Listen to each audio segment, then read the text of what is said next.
Hello there. My name is Tiaren Gruber, and I use she, her pronouns. It's my pleasure to welcome you to the Level Up Symposium presented by the Associated Designers of Canada with support from Toasterlab's Mixed Reality Performance Atelier. I'm a member of the board of the directors of the ADC, and I'm really excited to be your host for today's panel discussion, Beyond Reality.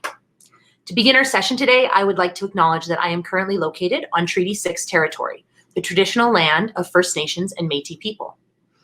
Edmonton, as it is known colonially, is and has been home to a diverse range of Indigenous nations and peoples, including the Cree, Blackfoot, Métis, Nakota Sioux, Iroquois, Dene, Ojibwe, Saulteaux, Anishinaabe, Tsuut'ina, Inuit, and many others.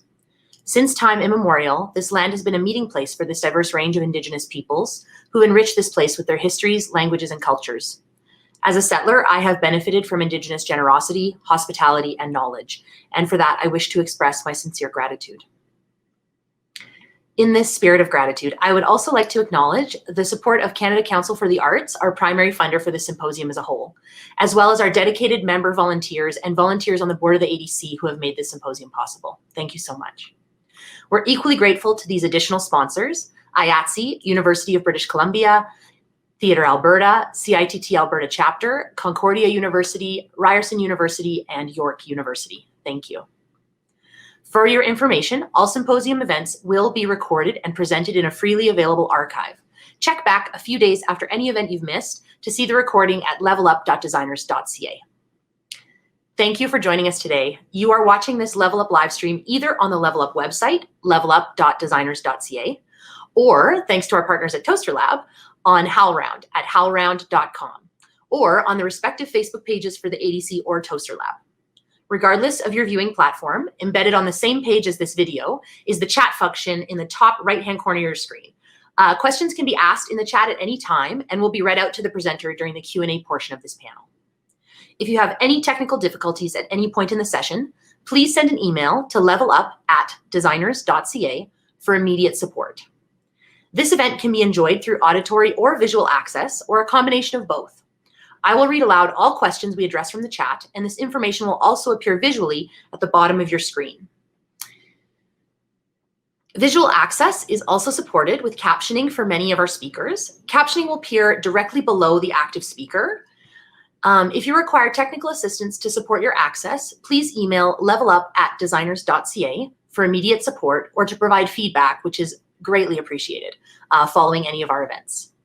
If you enjoy this session, please consider donating any amount to the Associated Designers of Canada to support our National Arts Service Organization achieve its goals in the areas of advocacy, mentorship, and industry promotion. Donation links are available in screen on all viewing platforms, and I hope you'll consider donating. Thank you so much for your patience with our announcements. Today's panel discussion, Beyond Reality, features the following artists: Ian Garrett, S.V. Proctor, Beth Cates, and Paul Sigas. With that, I'm going to hand it over to Ian Garrett. He'll be today's panel moderator. Welcome, Ian, and thank you so much for leading us through this conversation today. Thanks, Erin. I think that my connection might not be the best right now, which keeps happening to me. I did a presentation yesterday where it slowed up, so I might change that in a moment. Can you give me a thumbs up if you're hearing me okay? Or getting my video okay? Okay.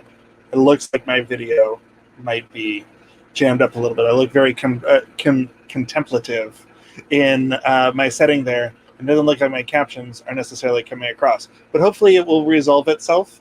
As we get started, I'll give a little bit of context for where we're coming from, and then come back, hopefully with better video when we come back for the conversation. I'll get it sorted. Great, thanks, I was working Ian. just before this.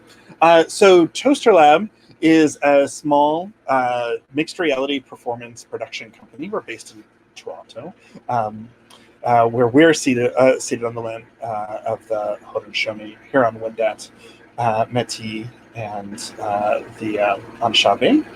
And we do a lot of. We've been working through this 2-year deep dive on through the Toasterlab Mixed Reality Performance Atelier, where we've been looking at performance practices that integrate mixed reality with live performance. And this started before we got into our current pandemic situation. A lot of it has become much more relevant in that case. And the artists that we're talking to today, all of whom have started to approach this topic of where do we sit at this intersection of a scenographic theatrical design practice and the integration of mixed reality in a couple of different things. Everybody here also is part of actually the advisory board for that project, for that atelier. And through that, we've been boosting up a number of different projects. We're looking at having done 18 to a couple of dozen by the time we get to the end of it in June, and have been having regular convenings. And it just so happened that along with being a member of the ADC board with Aaron, we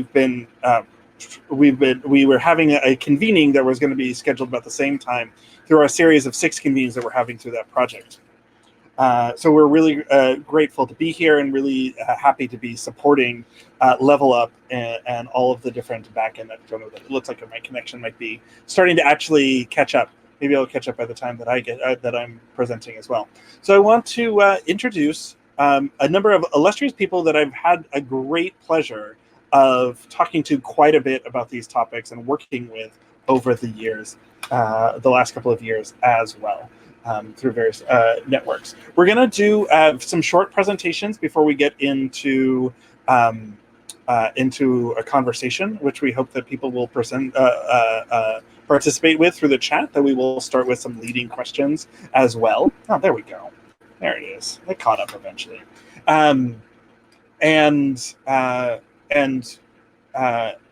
It's important to understand what exactly it is we're even talking about.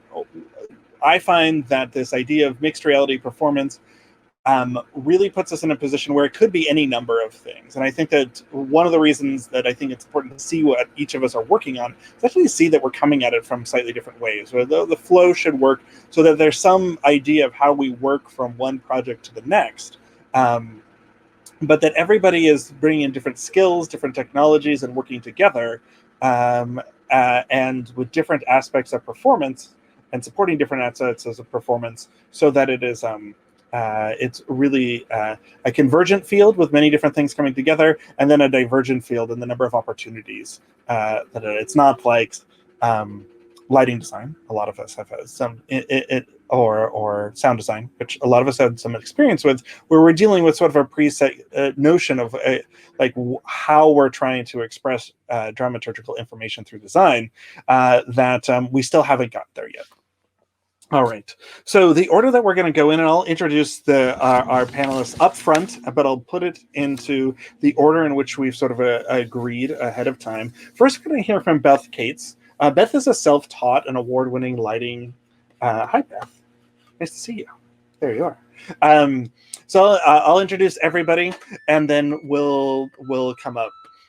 So Beth is a self-taught, award-winning lighting, projection, set, and costume designer, and she's been working in rock and roll since she was 14. She's the creative director of Playground Studios that has done a number of interactive installations, and she recently completed her master's at University of Calgary in drama, and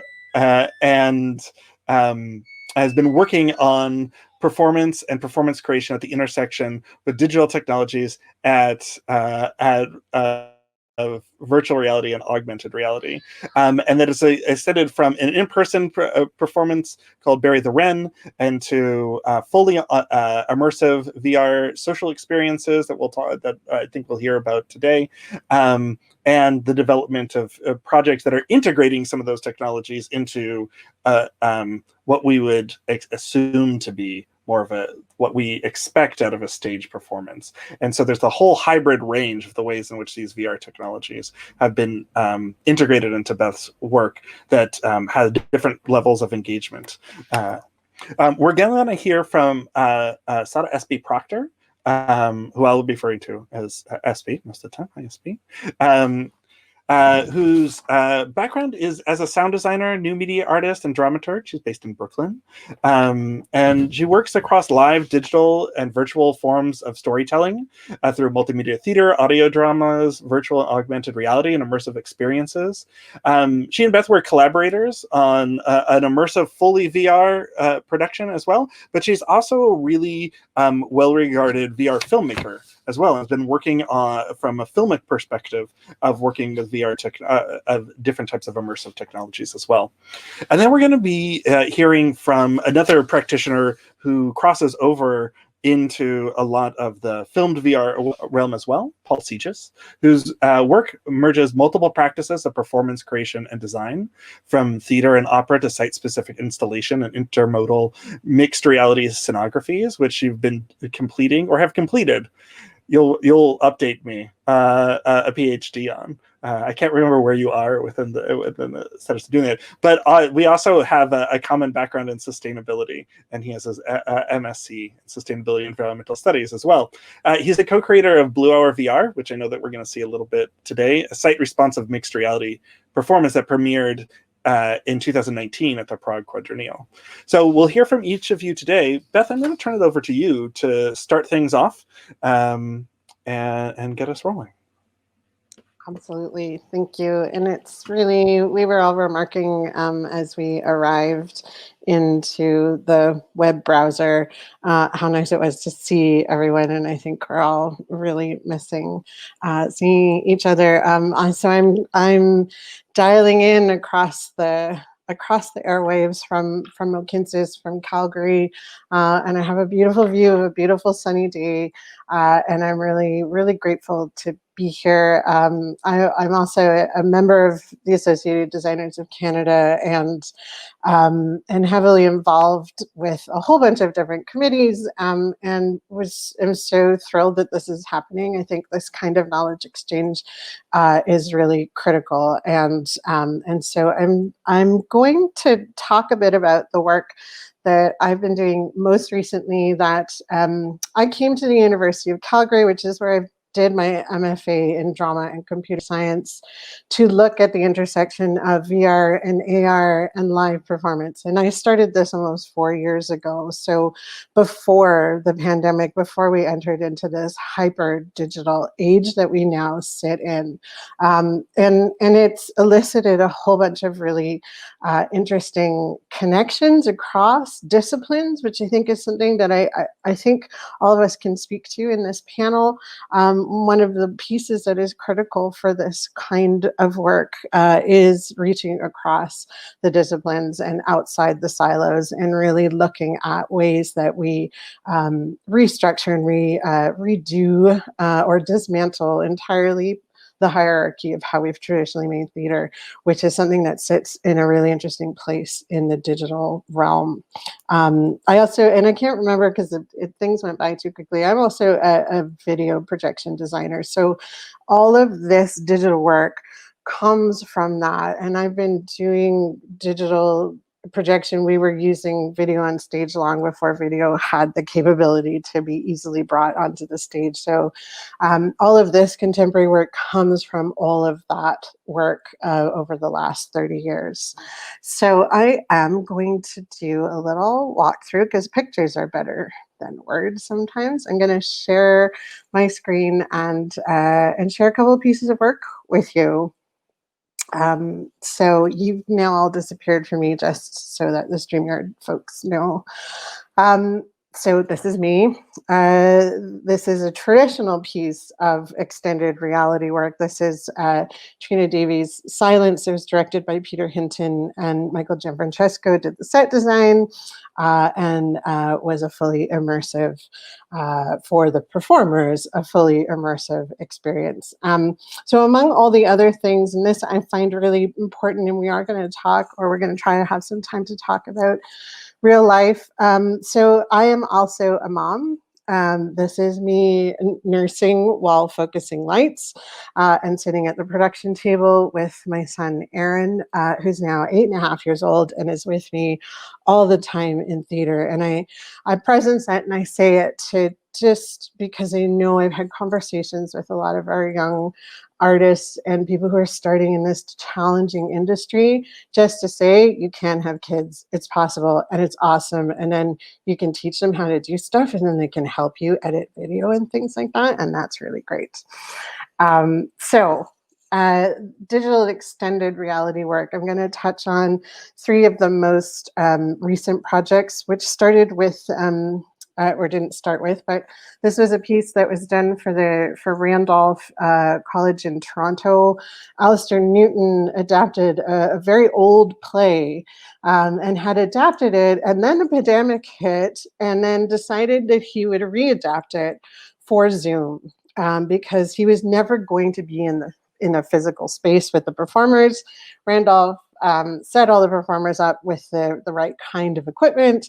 And we then basically did live off the floor, not live to air, but live off the floor recordings that were then either augmented in the moment or augmented in post to really flesh out what story we were telling and to really try to break the rectangle of Zoom. And we stuck with just Zoom. We didn't go to OBS. We needed to stay simple because this was the Randolph's first show of the season. And so what was beautiful about this was that integrating Zoom into the dramaturgy of the performance helped us to bridge the gap of those rectangles and to really make it have a high aesthetic, allow the aesthetic and the extended reality parts of the design to leap through the screen as best as we could, given some very, very short time frames and a lot of great support. So that was what we did, and it was great because Alistair and I had worked on that as he was adapting it. So we were able to have really good, thorough discussions about what was possible, what would have impact, how could we work with the costume designer, and so on. And then how could we then work with the actors too? What did they need from their backgrounds? And it was a really fruitful collaboration. And it was very, very colorful. Which was thrilling. So the piece that that Ian mentioned in my little introduction there is this piece called Bury the Rent. So this was my thesis, central project for my thesis, and was an active way to explore how we could bring together virtual reality, augmented reality, and live performance, and what I call carbon reality. So the stuff made out of carbon. And I created this with Neil Christensen. We worked in a devised method with the technology, which meant that the actors, Val Planche and Val Campbell, who helped to devise the script and the storytelling, we're working with the technology as we developed the show. And so as the audience, it was a one-to-one performance, and as the audience member, you are within another reality that we crafted while the performer was with you in body only in the physical space. She never appeared as an avatar. She did have control, though, over the story that she was telling. We used a process called photogrammetry to capture real-world objects, the real-world objects that we had actually used as the devising prompts. And that was how she told the story. So it was object-driven, design-driven, performance-driven. We were playing with the nature of reality, with the nature of liveness, presence, and really trying to experiment with how we could tell. Our ultimate goal was not to make like a big, flashy, super high-tech show, but our ultimate goal was to make an affective and emotionally an affective journey, an emotional journey through the story. And the story was telling. Some of you in the audience might know about the Donnellys, which is an old piece of history from Ontario of a family who was murdered. And most of the women have been erased from the retellings of that story. This was an effort to also reclaim that feminine voice. And so, and then we used the AR, the augmented reality capacity of the headset that we chose, which was a Vive Pro, to introduce the human performer to the audience member, mediated through the headset until the final moment of engagement, where the headset was removed by her. You were given an apple to eat, and you had this final moment of pure human to human exchange once she was ready to reveal herself to you. And so all of that work too was really pushing the boundaries of what was possible with the technology at that time. We had things develop as we went along. This is one of our dramaturgs. We invented ways of trying to dramaturg from within a headset. While you couldn't write anything down, we had to rehearse in computer science rooms because we needed the access to the technology, which was key to our process. So there was a lot of learning and a lot of exploration that happened from all of that VR work. One of the things that I have been doing in the last year, in particular, starting with Laval VR. So this is me as an avatar. Because I once colored myself purple and got in trouble for it. So now I can be purple without getting in trouble. And so starting with Laval VR, which was a conference that was very quickly shifted into virtual reality, with other members of a working group, which Paul is part of, I led these performance experiments where I had people engage with their avatars and create miniature performances using all the limitations that we had within this particular platform, a platform that was geared specifically towards conferences. So you could only dance if you hit, like F1, and it would make you do Gangnam Style. And then there were different ways you could move your avatar's body, but it wasn't intuitive, and it was all through the keyboard. But what we ended up creating, the groups had about 20 minutes, and what they ended up creating were works of physical performance in this virtual space. And we ended up with, Kent Bai called it a happening. We had a happening in VR unintentionally that was performative and performance driven, and it was a great deal of fun. And it has led to you can see how the avatars move there. It was all very awkward and kind of fantastic. This has led to other experiments, starting at PXR, which is a Performance in XR symposium.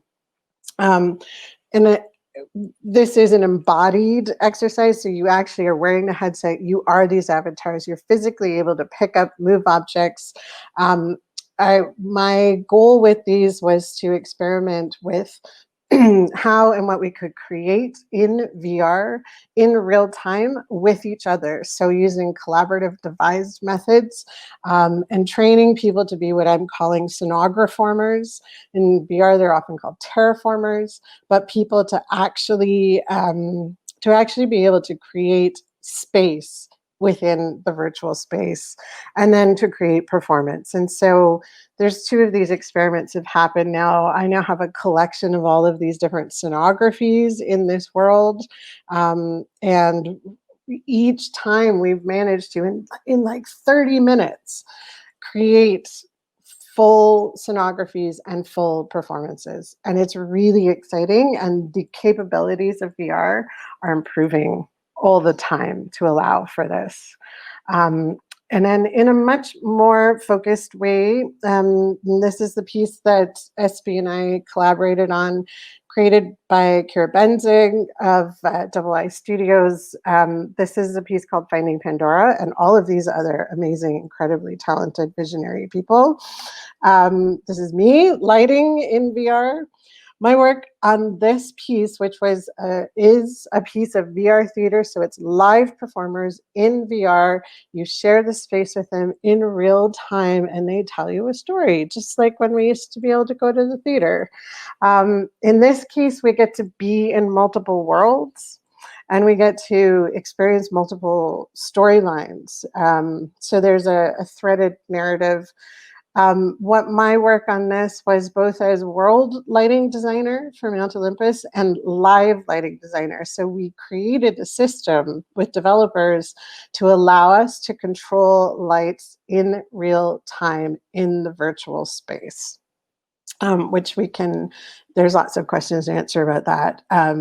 But it was a pretty extraordinary team effort, and was a really interesting exploration into what exists right now and what really doesn't. We did a lot of hacking of systems, building on top of other systems to make it do what we wanted it to do, and with great complexity. And in the live lighting system, I was able to light with 3 lights at the same time. So it also felt like being back in like Damn Straight or Leary McNichol's old studio, where I could only plug in 3 lights at the same time. And ultimately, the piece went on to win a prestigious award at the Venice Biennale. And I've also since been the stage manager on it, and we've done some private presentations, and we're all, this group of people are all continuing to explore where we can go and what we need to go forward. So I will then pass the baton back to Ian. Go ahead and continue on that trajectory, because we're talking Pandora X, and actually quickly move us over to SB, who may be able to provide us another view on that, as well as your other work, especially the filmic work. Take it away, SB. Thank you. I'm glad to be presenting in front of you all today. I'm going to be talking about previous projects that I've done in cinematic VR, and as well as theatrical projects, and then what I'm currently working on in terms of more hybrid productions. So.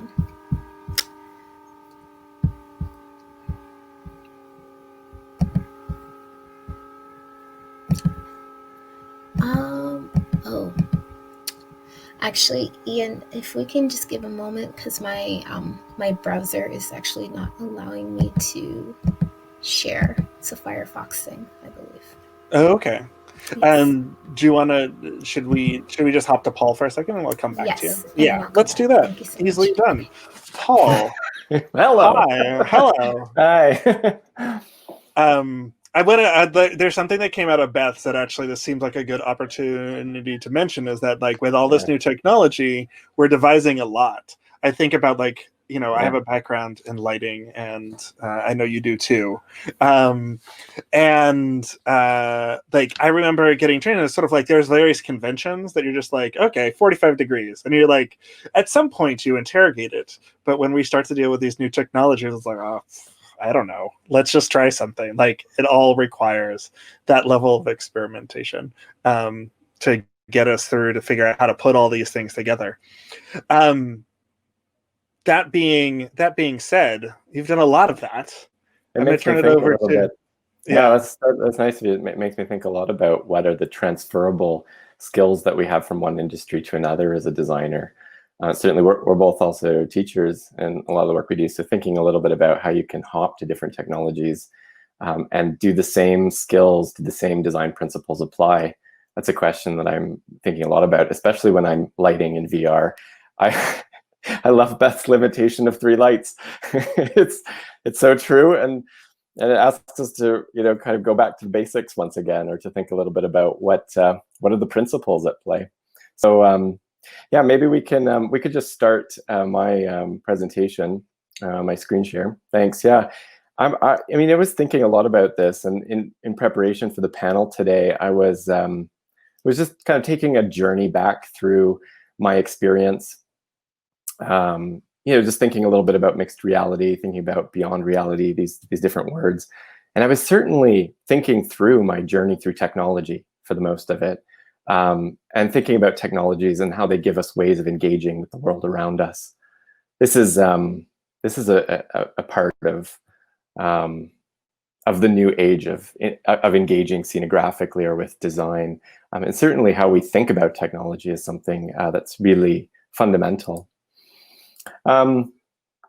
I've always been interested in technology, as I kind of journeyed through.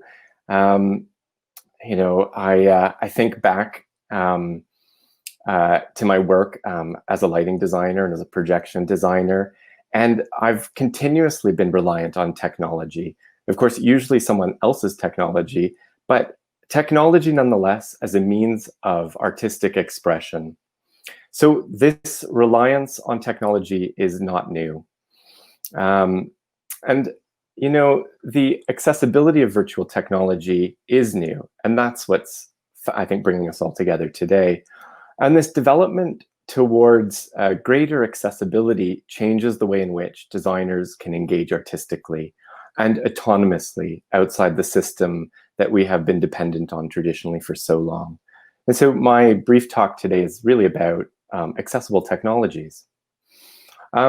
This is especially pertinent today, where we have lost our sense of personal agency in many ways. And we've lost a sense of what might bring us a tremendous amount of joy, like creating beautiful theater.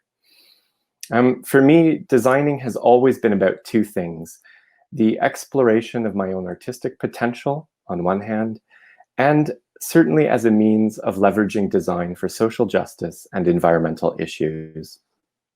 When I go back to old projects, I remember playing with live feed on stage and how this radically changed the performance landscape for all of us, how it gave us new proximities to performance, and to how performance spaces could be usually witnessed at a distance, but certainly became completely augmented. We all of a sudden could come in very close to the performance subject.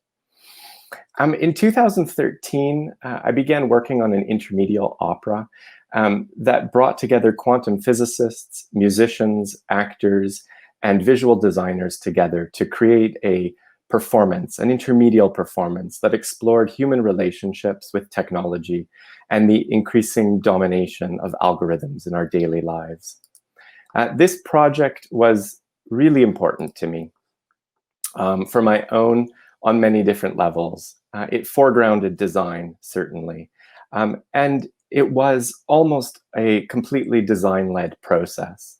And it explored the idea of being in multiple realities simultaneously. Since then, I've met a couple of different technologies along the way that have furthered this preoccupation I have with multiple realities. 360-degree video, groundbreaking, and virtual reality headsets, such as the Oculus Rift. This opened up compelling new experiences of space between the real and the virtual, but it also fundamentally changed the means of producing. I was able to have a greater autonomy as a designer and as a researcher. In fact, I now consider 360-degree video as my primary medium of choice for its almost limitless potential. And at the last Venice Biennale, I presented a 360-degree work inspired by the trilogy Spheres by the philosopher Peter Sloterdijk, who came, anyone who came to this Finnish research pavilion at the Venice Biennale had the experience of being immersed in virtual foam. So that was a new experience, spatially as well as tactilely and sensorially. In this case of the experiment and the presentation, the use of the head-mounted display technology to watch that 360 video offered up a proximal experience that was only possible with the technology and placed them, the experiencer of the performance, in a performative space. So just before the Foamings project, I was working with a bunch of colleagues of mine at the University of Waterloo on digital set design, digital scenography for an exclusively virtual reality project called The Home, which was trying to leverage virtual reality as a way to present the oral histories and reconciliation efforts of former residents of the Nova Scotia School for Coloured Children, which was just outside of Halifax and Dartmouth. This project is now going to be deployed into classrooms all across the province as a way to teach students about the histories of systemic racism in the province, and as a way to have some reconciliation from that. It teaches about the past harms as well as the present harms and how we can move forward from that. In the home, the students are immersed in a virtual scenography, a scenography of spaces where they navigate and encounter oral histories of the survivors, which blends computer-generated 3D environments with 360 video shot on location and then in studio with maquettes or dioramas of different spaces in the home.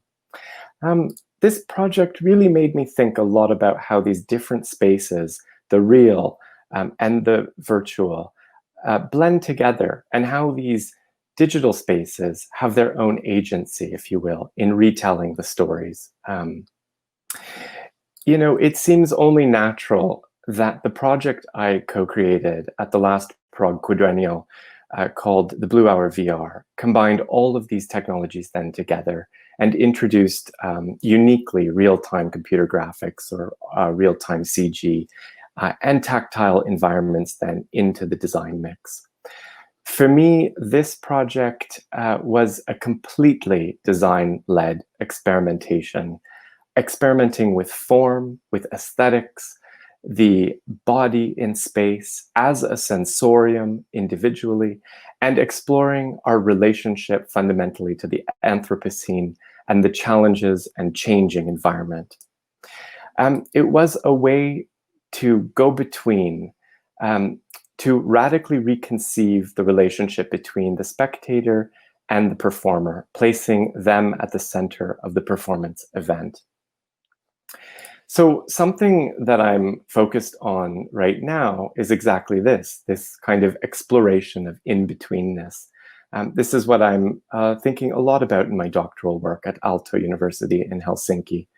It's how mixed reality performance design can navigate us to new ways of being and experiencing the world and the spaces that exist in the margins or in between real and virtual places.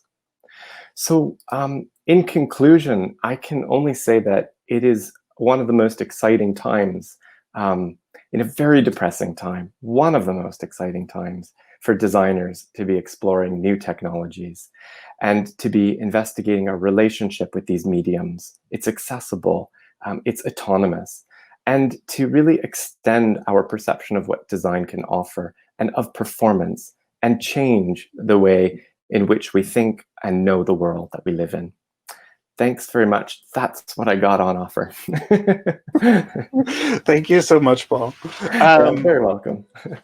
It's always great to catch up. You know, one of the things that, one of the takeaways that someone could have from this is that if you start doing VR work, you're going to end up in the VS Biennale. Because I think, I didn't realize that, I knew that Esme and Beth had collaborated on Pandora X, and that myself and through Daniele Bartolini, we had contributed, Toasterlab had contributed to a piece that was there this in the theater Biennale, and then so there's an interesting exploration there, and also interesting because of the current pandemic situation, they've changed their programming for the like it's no longer what was that? There's a subdivision of the film festival, but they're no longer going to be holding it in person and are looking at hubbed ways of distribution as a way of adapting the festival moving forward. So there's something interesting that is like with these festivals starting to present this, thinking about how it unmoors it from a specific festival location. That's a great word, considering it's Venice. Yeah. I was thinking about the liminality of the place and that there's this continual transitory, and of course, as we all know, with sea level rise, there's a enormous change about to take place in kind of the seat of, you know, at least, you know, Western artistic culture. So yeah, I don't know, Venice, it's a strange place. Well, it's interesting. Our first, we had a piece in the festival, the Future of Storytelling Festival in 2017, which was like one of our first large pieces as Toasterlab, and they didn't know how to tell people, like it was site specific, and It was site specific and geolocated. And so you had to go like find the immersive media, and they just couldn't figure out how to get the people direct, like the docents to direct people towards it, because it's this ephemeral thing you sort of have to do, and then you can experience it, but there's not like a thing to go seek out. That sort of virtualness to it. Yeah, that's very interesting. Yeah. No. I'm going to bring us back to Espy, who's ready again. Welcome back, Espy. I'll turn it over to you. Our agreed like smooth segues. Who needs them? I'm really excited to have you presenting. So I'm going to turn it over to you. Thank you. So I'm gonna, as I mentioned before, I'm going to be going through different foundations that I have that's brought me into working in virtual and mixed reality, recent projects, as well as current explorations that I'm doing. So as was mentioned before, I am a sound designer and also a media designer. So I design visuals for live performance, and between sound visuals, moving into, currently have been working in virtual reality. In terms of virtual reality, I've been working in both cinematic and theatrical VR, working in a range from documentary to film, just regular film, theater, plays, and coming up this year, moving more into music as some of my original visual workspace. My early foundations was as a performer. So I did devised theater, I did device performance and physical theater, singing, mask work. And I also, in my time in undergraduate at Virginia Tech, I was part of the Linux Laptop Orchestra. We had used very small Linux laptops, hemispheric speakers, as well as Wiimotes and the chucks attached to them to be able to trigger sound and be able to create gesture with that sound, to be able to shape that sound in a physical form, so that the audience could also be able to have a visual and a feeling attached to those sounds. So for me, sound, visuals, movement have all been intricately linked from the beginning. My first major VR project was Girl Icon, which was a documentary done in partnership with Oculus and Malala Fund and Milan Foundation in India. We went for 2 weeks and focused on using the 360 cameras. We focused on, at the time, 17-year-old Rani Kanauja. She was getting her education and looking at the different communities that were supporting her in that journey. So that ranged from the Girl Icon Fellowship that she was part of, to the school, her family, as well as any other outside mentorship activities.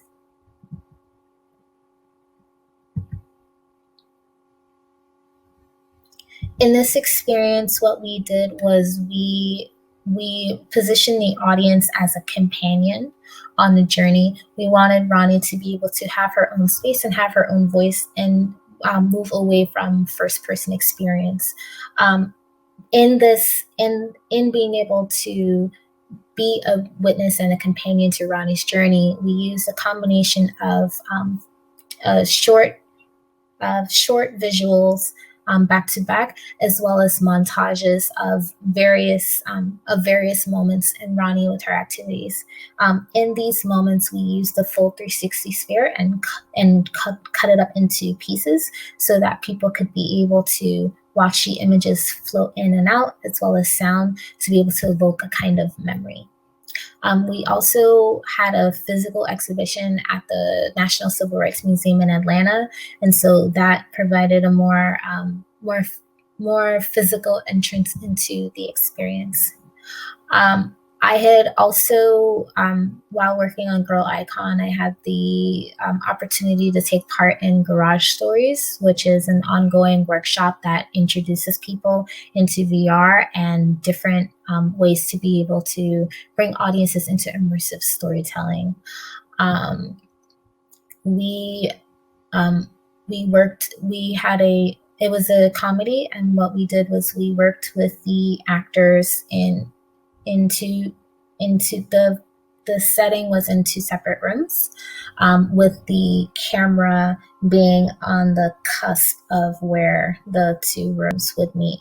And so the comedy was about a couple that was about to get engaged and a severe misunderstanding and a proposal gone wrong.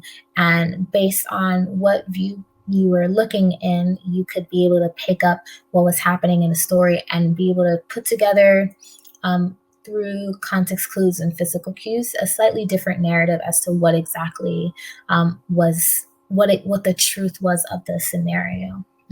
We sat and we continued to do script work, as we do in just regular theater and film, and really allowing people to express nuance and to be able to not only express themselves not only be able to express themselves physically so that people can be able to understand the larger gestures at hand, but also be able to focus on particular nuances, like the way that a hand curves while putting lipstick on, or being able to search for a ring. So these are very small details that people pick up and then be able to create an additional narrative in their mind, and then be able to then piece together what was going on.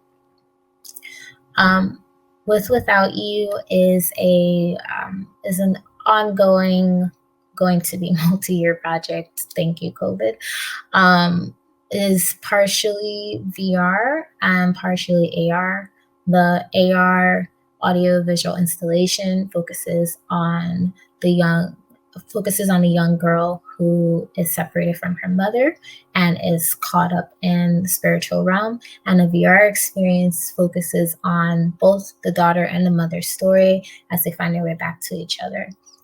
Part of the intrigue in this experience is the order in which these pieces are meant to be experienced, looking at whether the VR experience whether once things reopen, if the VR experience can happen inside the installation at large to be able to serve as additional sculpture, as well as what understanding do people have while these two are experienced separately. Beth previously mentioned Finding Pandora X, so won't get too much into that, but I was a sound designer for that experience, and that entailed me going into the world and doing a site visit. That is my avatar of choice. That is actually me waving to Kira as she took a photo. And this was my first time working in a theatrical environment in VR, which still required physical presence, still required an understanding of scale, still required being able to understand how all of the design could work together, and what people were perceiving, what people assigned reality to, and what were other things that they could suspend their disbelief and just go along with that fact. As Beth had mentioned before, there are a limitation of cues. I believe I had less than 9 to be able to work for the entire play. And so the focus was on the environment at large, and then any prominent objects that were in the space. So for example, a torch that someone would be carrying that would have a sound, but the trees or footsteps that you're walking past, like those may not have a sound. If there is a city and there's water flowing, to be able to heighten the sounds of the city, and then maybe have water baked in underneath that, but not have that be a separate cue. And there are other, as I mentioned, other sounds that, like in a theater, not recreating everything to be hyper realistic, but being able to find more metaphorical and poetic ways to express sound. And this picture just gives a sense of the scale of the world that we were working with. So again, finding the balance between intimacy and also grandeur. Black Imagination was the first VR play that I directed. That is me, my avatar of choice, more customized to fit myself, but still always staying true to the purple and pink combination. I worked with Crux XR, and for this, what we did was they gathered 3 writers and 5 actors. And so we all collaborated together to create a series of 3 plays. This involved not only rehearsing the play and then actually performing it, but also considering what that onboarding process was like. For instance, being able to understand the physics of the world by being able to interact with objects, and then also finding ways to bring people into immersive spaces.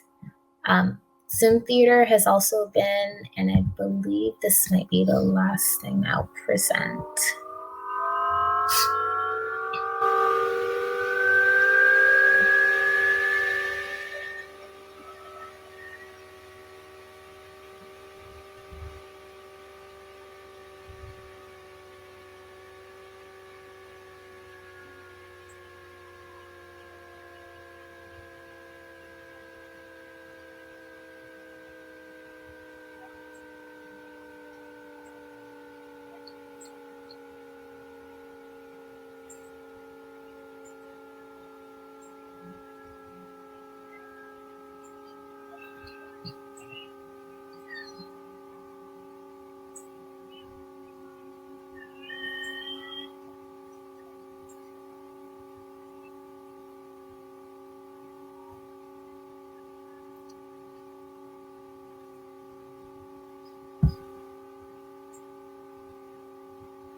So I did cinematography for that project, and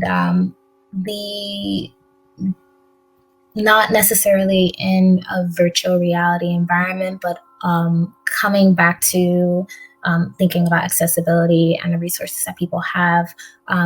We looked at, this was the top of the pandemic last year.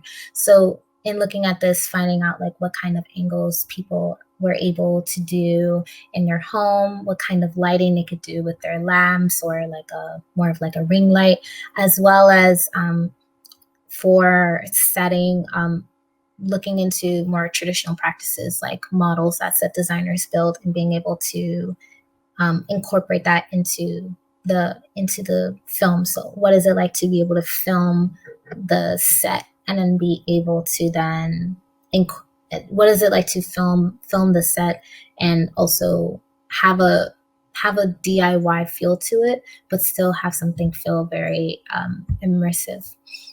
So in conclusion, oh, I didn't share sound, but there's subtitles. Yes, there were. In conclusion, the design process that I've been looking at, design and directing process that I've been looking at has been, first thing, what does it mean to combine sound, visuals, and movement together? Partially based on my backgrounds, but also just looking at how to create a complete and immersive experience in VR. And also just in terms of like just the creative process, having, regardless of all the pieces, whether it's something that's pre-recorded or it's a documentary or it's a film, continuing to have a sense of presence and like have that presence be highlighted and magnified. Thank you.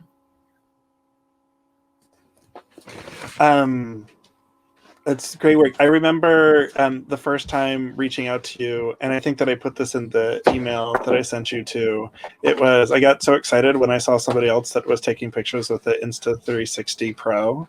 Because I like pose with it because it's like having a little like robot alien with you all the time. It's really hard sometimes to film with it when you're like in public spaces because people just like gonna walk up to it and sort of greet it. Yeah, just a fun factor. I give cameras nicknames during filming, partially to cut down on the technical jargon and just make it seem a bit like more friendly instead of like, okay, now we're going to use the Insta360 Pro with the tripod. We're going to use CL. CL was the sticker that the studio bought. I love that. The thing. And then our 180 camera was Walla, named after Wally. So like even just like things like that, giving them quirky names to be able to use also helps. Yeah, I love that too, because when I think about like especially on the filmic side, especially 3D, so you end up with like lenses that have the parallax effect, so they're close, like you end up with like eye contact, so that they become the thing that you're sort of performing to. So giving them a personification is really like it makes a lot of sense from a performance standpoint as well, of like bringing this in, because this is ultimately like your scene partner when you're staging things. Thank you. I'm gonna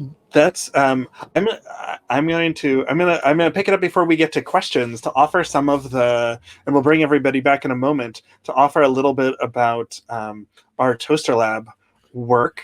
I've got some slides too. Come back thing.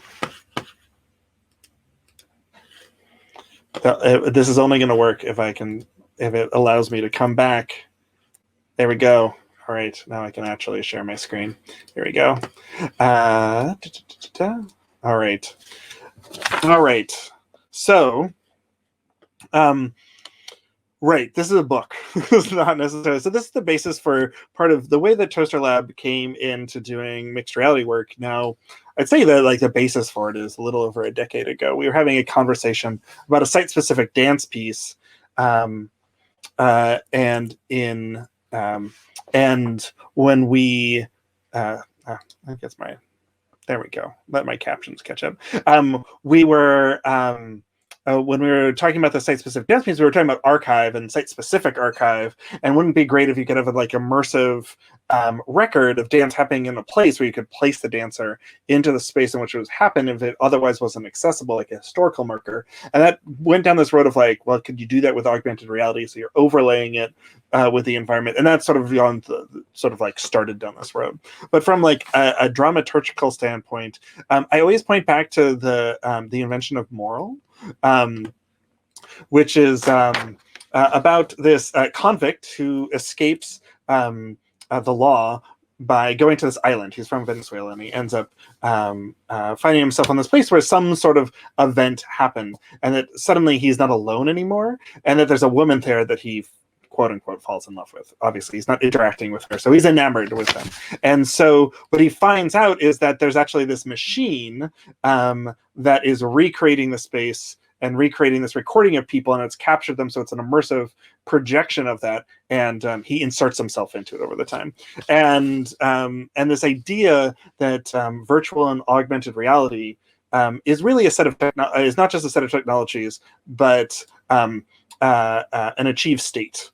So it's not even called that at first. And you've got here, this is just Christopher Walken and Brainstorm, which is one of the first cinematic representations of a VR experience, which involves very few cameras. It's mainly about a mental state. But now we stare into these things. Our VR cameras or lenses range a standalone headset to something that we put a cardboard box we put our phone into. We have a lot of different options. We do a lot of stuff filmically. These are some like the old slide with a few different ways of approaching cameras, but they all essentially do the same thing. In this case, the Ricoh Theta will take like 2 wide fisheye lenses, and it takes like very wide shots. And then when you go and render it together, however many lenses you have, you get this equirectangular, sometimes 2 equirectangular, like when you project the globe onto a flat world map and stretches things out. And then you can play it as a photosphere. And so this is this player, if you could turn around. So that the experience for like when you're looking at this, if you put it onto something like YouTube, looks a bit like this, where you can like sort of drag it around, sort of look all around you for it. But what we started trying to, one of the places that we started was like, is there an accessible way for us to deal with this sort of content? Or mixed reality content, and I was like, well, can we get video? The YouTube app plays it, or we can get a player on the phone to play it. So we started doing, well, let me advance with that. Started this sort of experiment where we had pre-recorded video and would lock it into and orient it to a space so you could come back later. And this is this idea of technological haunting, right? So this idea that we could look at a place that has 2 very different realities, and look at that at various points in time. Now we have an interest in environmental work, so like we look at like as an example, like watching glaciers recede, right? So it's like this picture of the Bear Glacier in Alaska over the period of 85 years, right? Seeing it recede back, and the way that these experiences change, so that sometime, this is actually from a film called Teneo, about Kirabity's mother, and her only record of her experience there on the island where she was born is these VHS tapes. So some of our projects have included some different sort of community and remote work. So we've been working for a number of years on this project with Groundworks, with a number of collaborators in Northern California. In this case, you can see Ross Kadee, who's both in his regalia, doing a youth workshop. Here we're in we're talking about acorn harvesting with Bernadette Smith, artist at the Point Arthur Manchester Band of Pomo Indians. And then here on the top of Kanimoto, a sacred mountain. And we're going around and looking at site-specific ways of creating immersive experiences. And we also brought this home as well.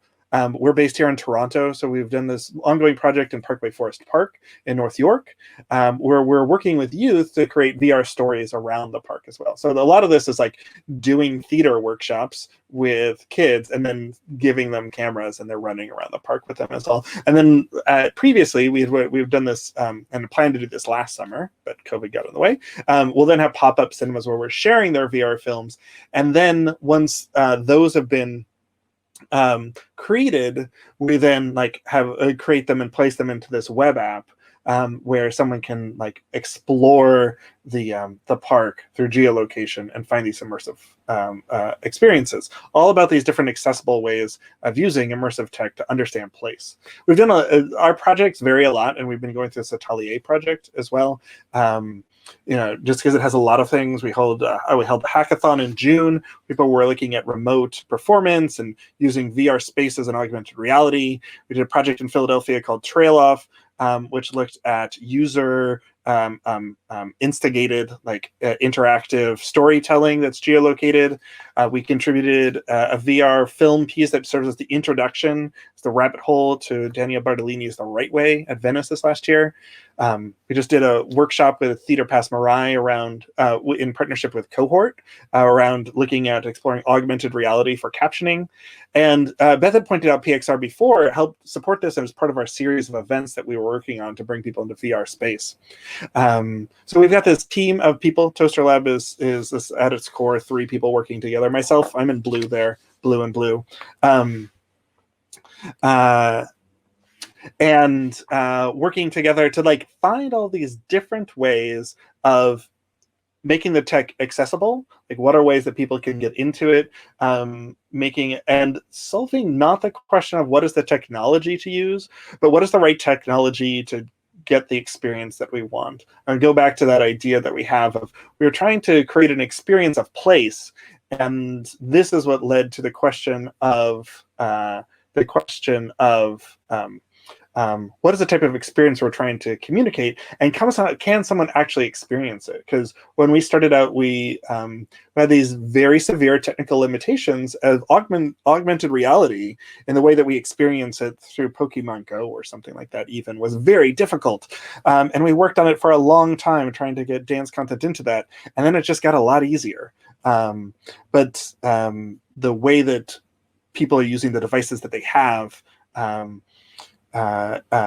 changes the way that you approach doing things. So it becomes less about like, am I going to build it in one way or another? It becomes more about what do people have, and how can we make it accessible to them, and what is the type of experience that I'm trying to communicate. And so the basis of our work. Rapid fire. I'd like to invite all of our speakers, panelists back into the screen. That was a lot of different types of projects to throw at people. So I can only imagine that someone is watching something like, I have no idea where to start. I have even more. My thought is to start with whatever you have. It's always to start with whatever you have, and then start seeing what you can create from there. You can try, like, if you get a new iPhone now, not that I'm suggesting anybody go get drop the money on an iPhone, but like, people have phones, and now you can do like pretty good photogrammetry on a phone if you have, since the iPhone 10 and then that same era with Android, you can do motion capture with the front facing camera, like that you used to need to go rent a studio to do. Like, so much of this is being built into devices that we either already have, or like the Oculus headset now is, cheap. We're going to get into the ethics of the Oculus headset in a moment, though, too. Everybody's smiling because everybody has a knowing look of what exactly that means. I had sent out a couple of early questions to get us started. But I think, one of them was like, what began your interest in work in extended reality work? And I think that we got to a lot of that. And I'm sure that we'll cover, especially people from the chat have specific questions about like essential skills or technology. So I want to go right to the big question, because I sort of alluded to it there. Big tech, like right now, one of like, if you're experiencing VR, very likely you are interacting with Facebook on some level, and there are various things that I think that we've all touched on now, and we've all talked about it, that like big tech is willing to accept some collateral damage for pushing the technology ahead, which is also a challenge for us to work together, right? We see Timnit Gebru, who just got dismissed from AI ethics at Google, for like speaking about how this might move. How are we going to bring, like, in this pause, we've been dealing with a lot of issues around post Me Too, around not in our space here in Canada, where a lot of people are integrating the ad hoc assembly's voluntary addendum around creating a more anti-racist space. And we've all talked about accessibility. We've touched on sustainability and environmental issues. And Beth, you even got to the life-work balance. I'm surprised my kids haven't popped in here to say hello as well, because we're all working from home here. What are the concerns that you have? And are there any things that you would like, any ways that you would like to address them with these sort of ethical questions that we may have backed ourselves into a little bit with being on like a front wave of new technology that depends on big tech for advancement? It's a big question. I know you all have opinions about it because we've all spoken about it so many times. Well, I can go. I think as we move into using immersive technology, more VR and AR, and just all of the different components from it, I think one of the dangers is to have all of that be bundled into one company. Even if it wasn't Facebook, I think just the very nature of where VR is, where we had three off experiences where they're more mobile. You can't walk through them, but you can still look around and be immersed. To standalone, where you have that immersive interact combination, and then the PC version, which is just like you just go all the way. And I think over the time, there's been a consolidation of what type of headsets and experiences people want to have, or the industry believes that people want to have. And while I appreciate that there is honesty in saying this is actually where we want to go as a company, I think it's important for everyone, artists, creatives, developers, to understand that at no point should there be all of, like, the entire field should be hinged on whether one company can succeed or not. I know that people have their issues with, with Facebook and privacy, and I also have a lot of concerns as well. But I think part of that goes to this question of, well, what happens if these lawsuits pass through? What if, they break up Facebook? Then all of a sudden, break up of Facebook for people can mean the end of XR. And that's a huge jump that shouldn't even exist. Even just things like Google going down means like you can't access all your emails and documents, and like your whole business is shut down for however many hours. Like these are concerns that I have, in addition to the privacy and the ethics of each company. It's just that this move towards monopolizing, I think, isn't that great. In theater, we have, just speaking for New York, we have Broadway, off-Broadway, off-Broadway. We have regional theater, we have community theater, we have dinner theater. We have digital theater. There's all different kinds of theater. And I think in the same spirit, when everything closed with COVID, there was this understanding that regardless of what Broadway decides to do, or regardless of what New York theater decides to do, funding aside, that shouldn't stop people from being able to create. We can talk about like who gets paid and how much and funding and all of those things, but just the ability to continue to create shouldn't be determined by just one unit of a whole, even if it is the unit that may have more power and resources in the structure.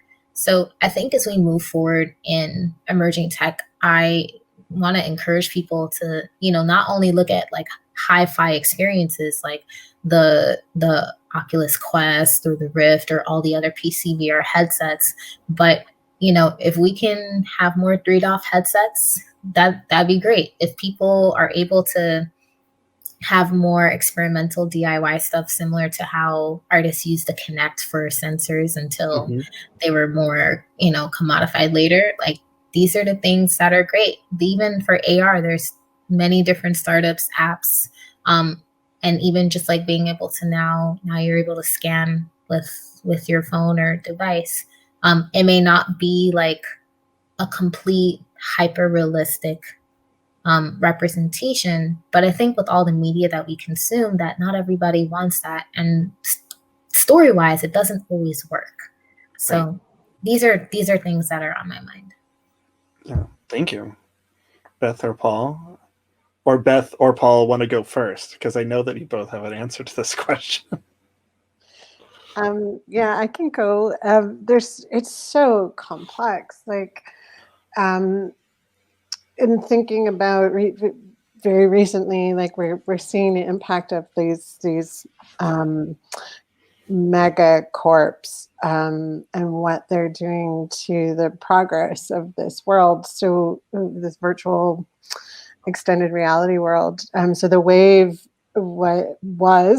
had a VR presence and was doing a lot of really interesting work in terms of live performance and creating immersive work and live performance, but it was all built off of Google Poly, and with with Google removing their support and essentially dissolving Google Poly, the Wave is no longer able to continue because they are a for-profit corporation, and it doesn't work with their business model to now have to build a whole a substructure to support their continued development. And this brings up some really interesting questions around, I have 5 million thoughts, but around open source platforms and that being part of how we look at accessibility going forward, because so much is proprietary. I think headsets and stuff will get there. We'll either see a resurgence in like the cardboard versions of things, or we'll be able to start hacking some of that stuff, and maybe Facebook won't take over and not everyone's going to have a Quest and things will come. I'm hopeful around that, but it's these platforms that are all built on other structures, and looking at like, is there a way to create open source hardware? Is there a way to create open source software? And so that the greater we of the globe continue to be able to access these things without it being driven by profit margins. And, you know, I have ideas about how we can do that. I think the artists too. One of the things when we were talking about this at PXR was like, you know, so Facebook runs Oculus and there are all these issues with it, and we sort of have to look at getting at the system from within. So how can we use some of these platforms now to learn what we need to learn in order to create our own systems, particularly as artists who aren't driven by the profit model of a gaming company or a film studio, that we may be looking at it in a slightly different way. So I think incorporating that too into, and I know it's part of projects that I'm working on, that development of open source, this way of sharing, building another approach to this so that we that prioritizes accessibility, right? Because that's not prioritized in any of those companies in any way, shape, or form. No, and in multiple ways too. I know one of the things that is, well, like one of my sticking small points that I use as an example is just the way that they determine, like, there's a limited range of pupil distance that can be accommodated by headsets, and like they went from having like a fixed one on the Go to like a slider on the Quest within a range to like 3 preset things, that it's like an acceptable tolerance between those, and like those sort of things. It's like the various photo sensors in it that are tracking lots and lots of our biodata, but their ability to recognize different skin tones and know that somebody actually has a headset on is highly problematic, because there's a lot of things that get into that sort of collateral damage that I'm talking about, that they're like, well, you know, the headset's profitable enough, but and SP, as you mentioned, like like having the technology, the fact that there's no support for the Go anymore, the Oculus Go, which was a 3DOF headset that had one controller, so it had limited use, that instead of advancing that as a way that people could get introduced to things, they just killed it. And so now there's a bunch out there that are really useful for things like VR cinemas. Hey everyone, just riffing on that concept of accessibility, we had a question from one of our listeners. The question is, I'd love to hear thoughts on how mixed reality artists or organizations are or are not serving accessibility for both audiences and artists to participate in these technologies, especially in rural communities. I'm really curious who asked the question, because I'm wondering, there's like one person that I might end up misquoting them, that they could have very well been the person to ask it. Oh no, it's not the person that I thought it was. Anyway, and often I'm the one to ask that question too. Well, I'm thinking of like, so the Toasterlab, the hackathon that we did in June was based on this like low bandwidth areas question. And talking about the thing that comes to mind is like thinking about data infrastructure. We were working with Nakai Theater and thinking about data infrastructure in the Yukon, and the ability to get high speed anywhere, even in the middle of Whitehorse, is difficult and limited. And like having these plans to have like 5G drones, it feels very cute. But like 5G drones flying, so you can get the data coverage to actually do those sort of things. Yeah, Paul, you're actually tethered right now. Yeah, I'm tethered.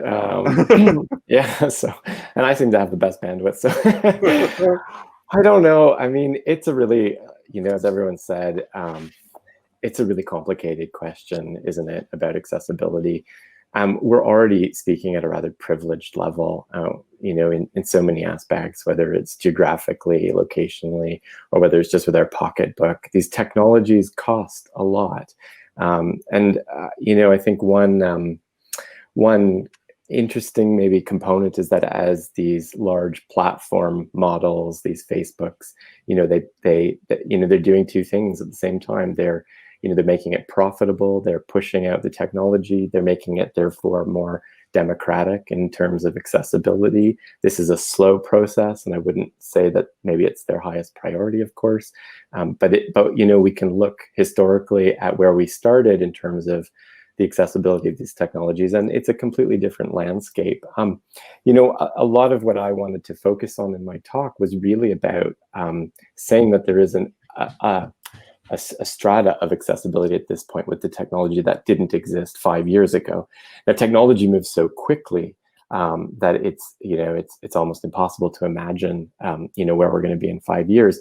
But we know that all of us are using things that we never used to use before, or even we're using things in terms of 360 camera capture that is not prosumer or that's not pro gear, but it's doing the function that we need it to do. That is accessible to us at this point that wasn't there even 5 years ago. So that's already a shift in terms of like market dynamics for having small mixed reality companies or small companies enter the playing field on one level. But with all good things, there's the converse, and we see the same thing. We have a lot of people who are left out of the playing field. Left out certainly in VR, and I think there's a different kind of level of discussion that we could have in terms of what specific technologies we're talking about too. So it's very different for VR. I don't. You're right. I'm rural. There's not much support. Nobody really cares out here, and there's no way I can run a VR system out here or create with it. I have to be in an urban environment that has high speed internet access. So there are some major barriers as well to creation, depending on the platform. So, yeah. And I want to throw out the idea to help some people also think about this technically, that one of the reasons that there's been the recent explosion in available headsets is for the sake, if you think about it, positional sensing, locational sensing, high density displays, that's like before the Go came out, or the explosion of recent headsets, you would have said I'm talking about a smartphone. And a lot of the development in smartphones, like essentially the Oculus devices, the standalones, are Android phones, modded to be what they are, so that there should be a capability of starting to run things, like if we're talking about mobile infrastructure. But the ecosystem also has to be open enough to allow people to figure those problems out. On some of our projects at Toasterlab, we've had to come up with a packaging system so that people can download things before they go on site to things, and do it in a way that conserves their data in the background. Because that's the last thing that you want, is for someone to be doing a remote streaming performance through 360 and not have the data, because it's data intensive, because it has to be fairly high resolution to do it, right? Yeah, absolutely. Yeah. On that tech end, there's another question from the chat here. If I wanted to live stream a theater performance using a 360-degree camera, what kind of technical equipment and considerations should I factor into a project budget? Hey, Beth, you want to talk about Prague? Beth and I failed miserably to live stream an event. We easy. tried though. We tried for no lack of trying. So a lot of the dedicated 360 cameras do have the ability to live stream, but without. I'll grab a visual reference if somebody else wants to jump in here. I've got one nearby, so you can sort of see one of the limitations is that you just don't have a screen to see what you're doing, right? So the interface is limited. Yeah, Beth, what happened when we were in Prague? I'm going to get a device to share. Sure. Yeah. What happened? I mean, we had set ourselves up with lots of time. I mean, it was Ian and I working on it, so we had the knowledge in the room. We had a pretty robust internet connection, so that was check. We had the right equipment, so that was also check. We had we had all the pieces there.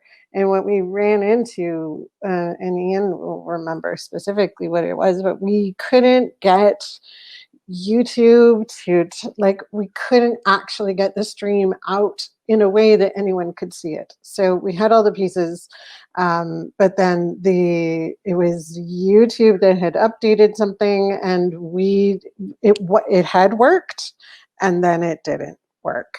And we tried a whole bunch of different end runs around it. And we spent a fair bit of time, several hours, trying to make it actually work, and just couldn't. And that was really ultimately nothing on our end, because we had all the pieces and the know-how. But it was the greater gods of the reality. Yeah, we had enough bandwidth in both places. So this is actually both a 360 and a 180 camera. This is the Fuse XR camera. So it folds together and works as make sure my camera's being reversed. That it works it's got two lenses on either side, so you can do monoscopic 360 on it, and then it flips out like that, so you can do stereoscopic 180. But you might notice there's not like a screen or anything on it. So you can tether it to your phone to like preview it, but even when you're recording, you can't do it. You're meant to. A lot of these devices, one of the technical limitations is actually being able to see it or interface with it, and so that also means that it's hard to bring it into other devices, and they're meant to be like in your pocket too. So one of the limitations that we ran into, and like Beth, you mentioned, there was like YouTube changed something just so happy with the data stream. They were sending it, and on the other side, it was like on a university Wi-Fi network, so it was running into firewall issues because you had to like connect to the streaming service directly from the camera, and you had like 3 buttons by which to select what network you were on and to put in a standard Wi-Fi code to it. And then at the end of it, after like 4 hours, we're just like, this might not work. And you get like, if you're used to the current Zoom performance delay of 20 seconds for live streaming, you get like 30 seconds and up. Yeah. Even on a high-speed connection, you need to send at least 4K, which is high for streaming as it is, because anything less than that is not. You need really high bandwidth to be able to get both on the up and down for the viewer too, because sounds like the moral of the story is that you have to test, prototype, and test, and still it might not work. Yeah, and we were aiming for interactivity too, right? It was a dialogue that was back and forth between Prague and Kingston, Ontario, and it just couldn't do it. Yeah, but test, and then test again, and then be prepared when something changes somewhere and the whole thing goes sideways. But also to know that, if you get it working, that this is pretty high stakes, that you'll be one of the first to really make it happen. So, it might be worth putting that investment in. Yeah. I would just say it's a question of what you need in terms of the project as well. So sometimes we think like, oh, we need the latest whatever, but actually, does it serve the project? Is it dramaturgically relevant? Or can you actually do it in another way that's still very similar, just because perhaps the technology or the budget isn't quite there?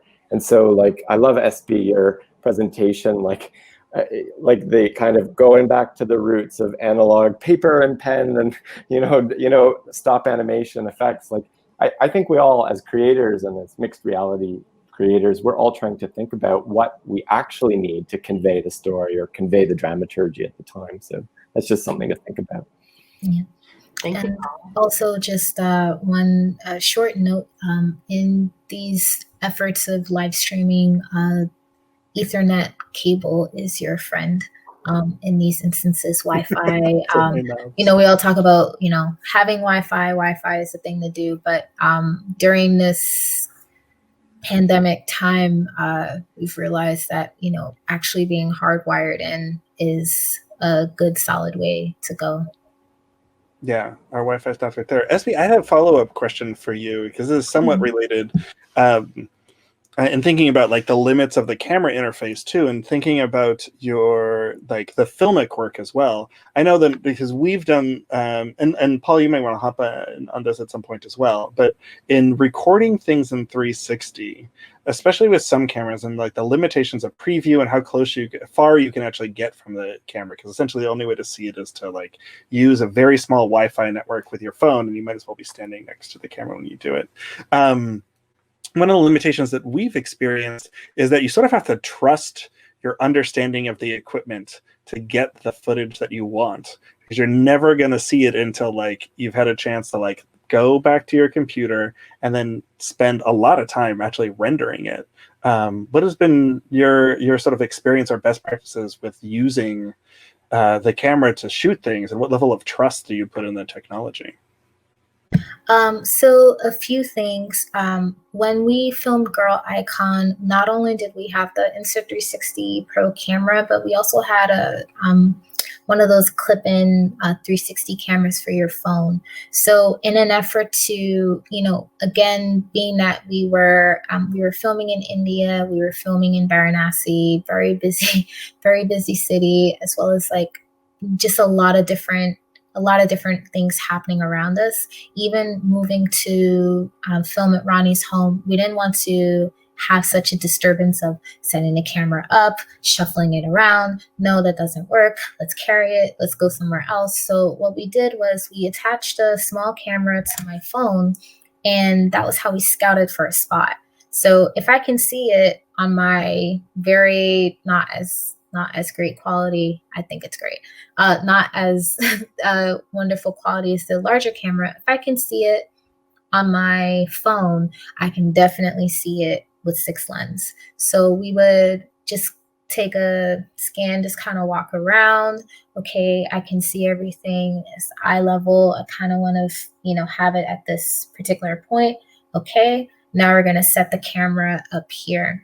And then also because of the heat, we were only able to, between the heat and then the fan that would interfere with sound, we can only film 15 minutes at a time. And that's like pushing it. So it really was like 8 to 10 minutes at a time. So when we were filming, we were also like, it was a very strategic process. Little baby 360 camera, find a shot, set up camera, briefly look at the interface. And when you're looking at the mobile, see what's around and where's a good place to hide. And then go hide there when we're actually doing the larger one, and to just film in short spurts as to not cause too much of a disturbance. We would film extended over short spurts, and so people would just get accustomed to this object being here and continue about their day. But that was an important part of the process, was to be able to look at it in that way. I know for our projects, essentially, like for our crew, it's essentially like you play Where's Waldo. Like if you look around, you can start to see the same people's jackets turned away from the camera when we're out in space. It's like there's nowhere else to go, or you're going to burn a minute of footage while everybody plays hide and seek outside. Things. There's actually one more thing to forget that I forgot. So oftentimes in VR, we talk about field of view like it's a bad thing. This headset only has 90 degrees of field of view, or this one has 60, or this one has whatever. So due to particular vision limitations that I have, my field of view is actually not as wide as other people. So when I'm filming in 360, like I rely on that field of view to actually set a frame. And I understand that like, as I'm setting this frame, what's that composition within that? And then if I turn, what is a new composition that is before me?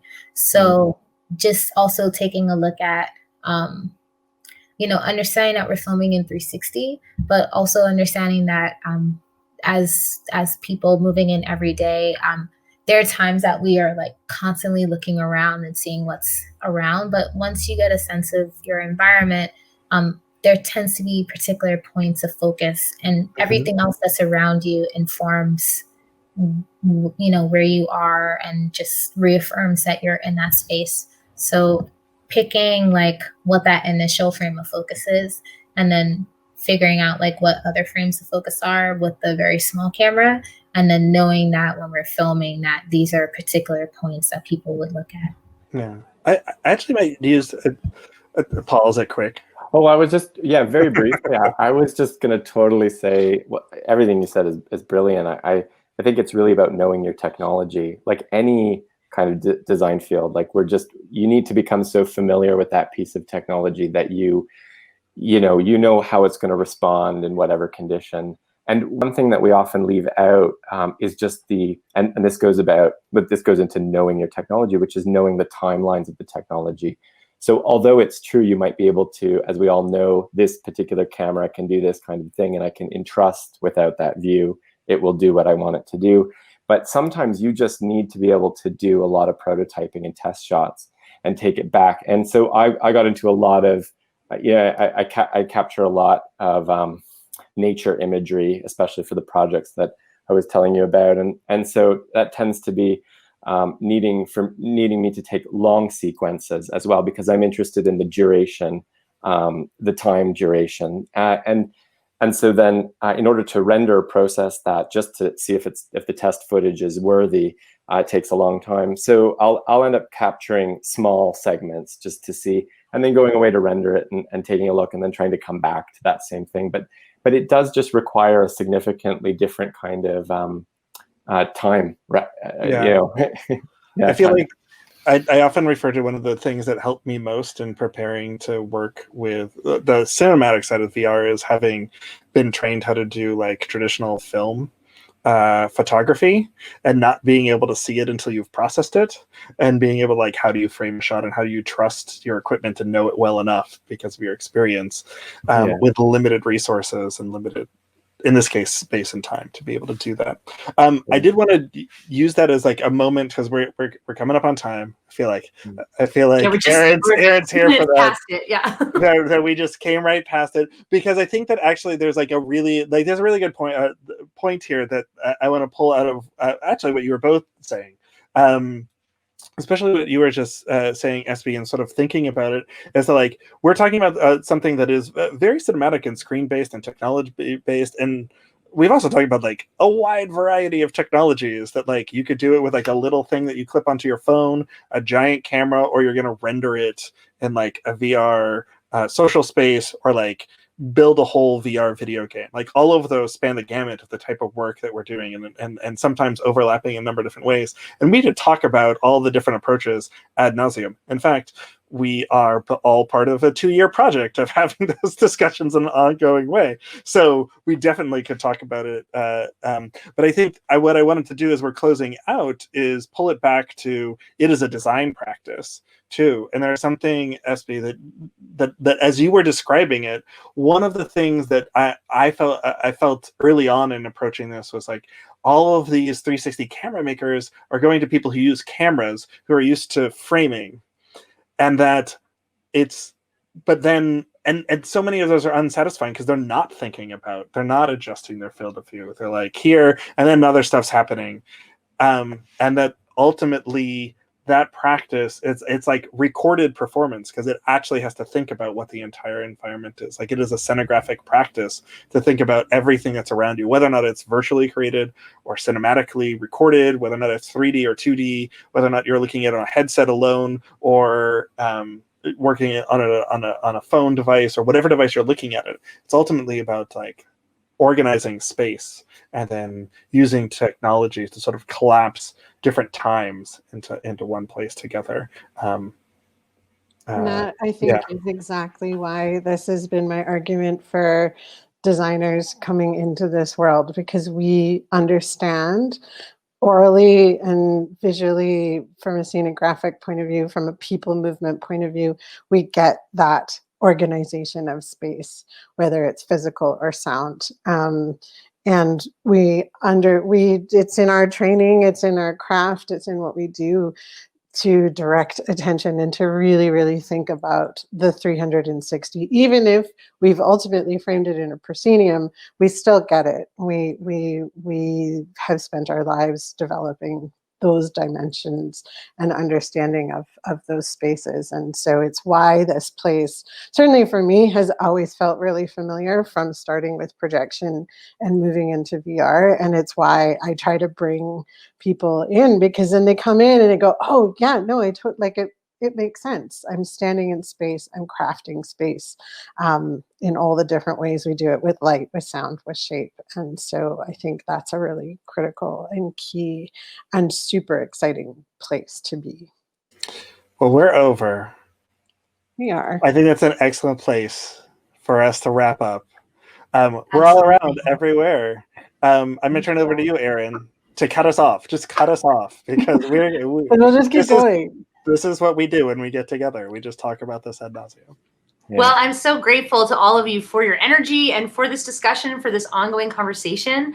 And I like the spirit that the conversation continues and that we don't feel like we want to stop, because in fact, this afternoon, we are hosting a roundtable discussion about this topic. So if you are watching now and you have more questions, or you want to know more, you want to engage more with this subject matter, because of the broad nature of this topic, we are doing another event, which is a roundtable to discuss VR, AR, beyond reality topics, where you'll get to engage with your fellow attendees and speak at length with fellow attendees about the concepts that we discussed here today. So a big thank you to all of our panelists. Emily, maybe we can show the 4 of them again. Thank you so much to Beth Cates, Paul Sigis, SB Proctor, and Ian Garrett. And thank you especially, Ian, for moderating this panel as well. I'm so grateful to have the 4 of you here, really forerunners, not only in the Canadian ecology of Beyond Reality, but also internationally. So we're really honored and grateful to have you here and to hear your wisdom and to hear your thoughts on this, particularly not just from the technology perspective, but as this is the Dramaturgy of Digital Performance Symposium, that we're also hearing from you as artists, that we're hearing from your perspective as creators, is really significant to me and hopefully to the people attending. So thank you very much. I'll do a few more moments of wrapping things up, and then we'll call it a day on this event. So I just want to encourage everyone here attending not to miss out on our brand new works that have just been posted to the Digital Art Gallery. They've just gone live, and I hope that you'll check that out, as well as the most recent postings in our live event listings. If you have digital art or live events happening in the digital sphere during the next 3 weeks that you'd like to share, please contribute. Our call for submissions is still open, and both the new works for you to view or the call for submissions are available on our website at levelup.designers.ca. And if you enjoyed this session or you're looking forward to future sessions, we hope that you'll consider donating to the ADC. It makes it possible for us to have programming like this and to support our community of freelance artists. Please check out upcoming events, including the roundtable this afternoon, like I already mentioned, where you'll have the opportunity to discuss the ideas presented here today in today's panel. And please submit your feedback on this or any of our other events via email, levelup@designers.ca. We love hearing from you. We have 3 more weeks of events, and so all the feedback we're getting, we're able to integrate and make the rest of the symposium even stronger. Thanks again for tuning in through all the different platforms, and we hope to see you in a few hours' time at the roundtable.